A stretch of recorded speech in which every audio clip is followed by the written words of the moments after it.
And I was out of the country, and when I came back, she told me about this. And she handled the situation herself and her rape. You want to explain what you said? Yeah, we were doing a press junket, and it was, you know, the topic of her film is revenge, and it's a dark comedy too, but its base is revenge. And the lady journalist was asking me, how do you tap into that? And I remembered an incident nearly 40 years ago where a very dear friend of mine was brutally raped. And I was out of the country, and when I came back, she told me about this. And she handled the situation herself and her rapist incredibly bravely, I have to say that. But I had never felt this feeling before, which was a primal urge to lash out. I asked her, did you know the person? It was a man. No. His race? She said he was a black man. I thought, okay. And after that, there were some nights I went out deliberately into black areas in this city, looking to be set upon so that I could unleash physical violence. And I did it for, I'd say maybe 4 or 5 times, until I caught myself on. And it really shocked me, this primal urge I had. It shocked me and it hurt me. I did seek help. I went to a priest, I heard my confession, I was reared a Catholic. I had 2 very, very good friends that I talked to. And believe it or not, power walking. Power walking? Yeah, 2 hours every day.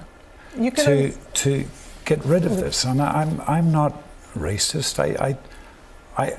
This was nearly 40 years ago, but because I was brought up in, maybe I'm rabbiting on, Robin, so forgive me. I was brought up in the north of Ireland. To start, I want to point out that everybody has forgotten over the last 24 hours that there was a woman raped who sadly passed away, he mentioned, 5 years ago. This incident was 40 years ago. Britain was a very different place to the way it is now, similar to Ireland. I'm not making excuses for what he did. 1979. Absolutely. What he did. I mean, hang on. Wrong. I was 14 years old then. I don't remember a Britain in 1979 which thought there was You weren't in Britain. He wasn't in Britain. He was in Ballymena. You were never in the north of Ireland, were you? Well, do you know the atmosphere in the north of Ireland? Do you know the way people were brought up in the north of Ireland? Actually, yes, because I had family members who were there. He right? was in a situation where people were dying on a regular basis. Yes, but nobody, and a Catholic would go out looking for a Protestant. Fine. I do not remember when it's ever been considered remotely acceptable for a white man to prowl the streets of Northern Ireland. It's not acceptable. Wait. To prowl the streets of Northern for a week, not a day or an hour. I don't think this incident happened in Northern Ireland. OK. I think it happened in Britain, because in Northern Ireland at that particular time there probably wasn't any. Well, we don't know where it happened. He won't say, and I think he should say, right? But I don't think it's ever been considered acceptable to do this, right? Outside of Ku Klux Klan stuff in America in the 50s. Absolutely. And here's my problem with it. But can I just say that we are missing the point here? This whole conversation about whether it took place for an hour or a week and what he was looking out for, the point here is that his intent, yes, was racist. But even more importantly is that his action is representative of the society we live in.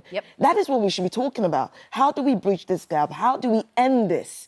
Because there's so much of this unconscious prejudice that it comes in the form of racism, Islamophobia, anti-Semitism, misogyny, that we see every day. It's a lived reality. And it's that collective punishment which I think he's highlighted. And that's why I think that what John Barnes was saying was trying to commend him for blowing this all open and being honest about it, Richard. But you take a different view.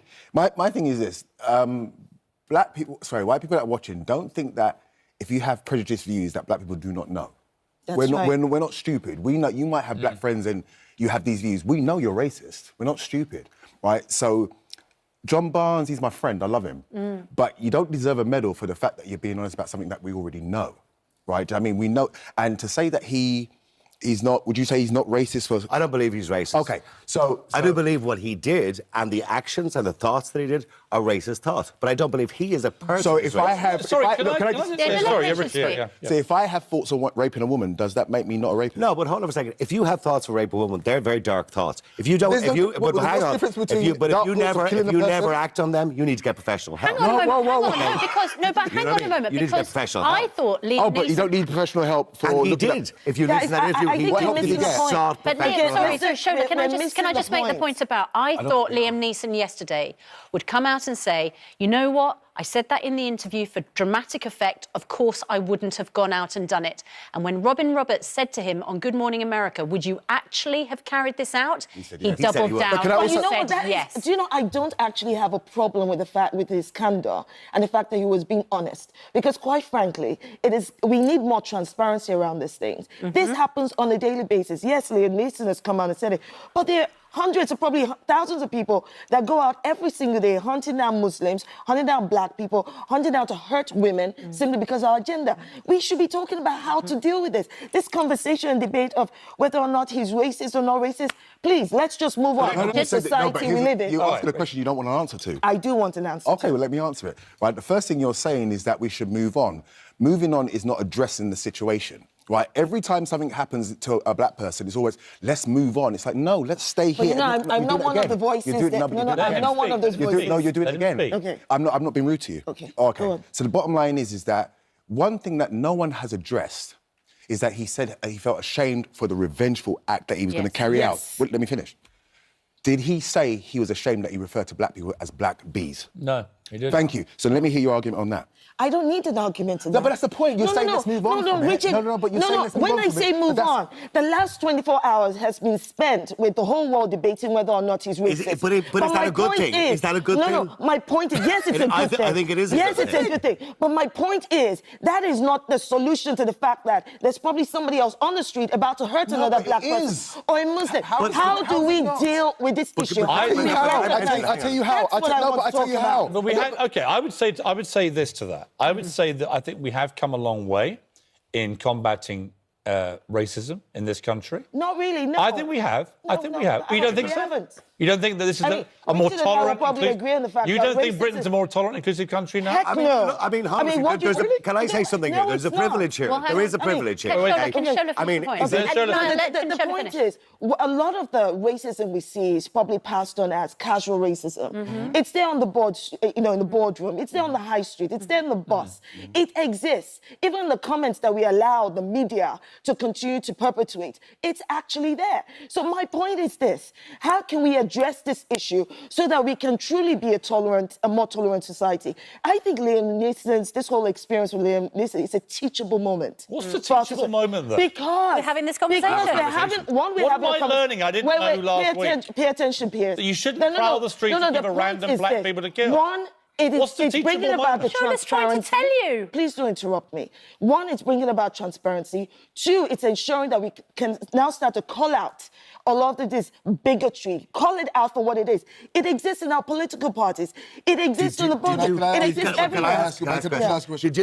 Did you call out Azalea Banks when she turned around and said that Irish people were being quarantined in their own country because they have a genetic gene? Right, that week, was and she's disgusting too. Did you call her out? But is All there racism is privilege here? disgusting. All racism is disgusting. But I want to point out that Liam Neeson, over the last 24 hours, because of his honesty, this is not a gotcha moment. This is not a moment where we found out something about Liam Neeson that we didn't know before and he was trying to hide. He's come out and very honestly said this To promote happened his 40 years movie. ago. He's done it in a No, but press hang on. junket to We promote are his human film. beings. There's a very dark side to people when they suffer from depression, when they suffer from revenge, as he talks about. Yeah. There's dark sides to human beings. And if you look at studies in relation to human beings are 7 times more likely All right. than any Can I other ask you a mammal question? to kill each But other. this is the thing. We are this is predisposed. this is the thing that annoys me, is that you always get people that are not of colour trying to tell black people how they should react to something that was been said.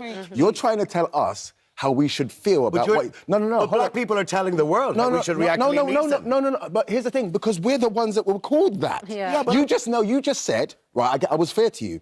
You just said, was Azalea Banks called that as an Irish person? It hurt you, didn't it? Well, I personally speaking, no, because I do a talk show and I don't get offended. I I don't get offended by this. And I'm actually surprised that Piers spent 24 hours on Twitter giving out about Liam Neeson. You spoke up rightly so, for I Irish say what people. she did was wrong. You're doing it again. Why are you cutting me? Because you know I'm actually hitting a nerve. No, I mean, well, I then don't stop, need well, nerves will you from stop me. cutting me then? Because people are not stupid. They can see that. So the bottom line is that you spoke up for Irish people because you knew that they were hurt by what she said, because it was clearly wrong. So when a black person says he was clearly wrong, you're going, oh, it's a bit different. It's like there's no. It is very Horrified different. by the way he felt.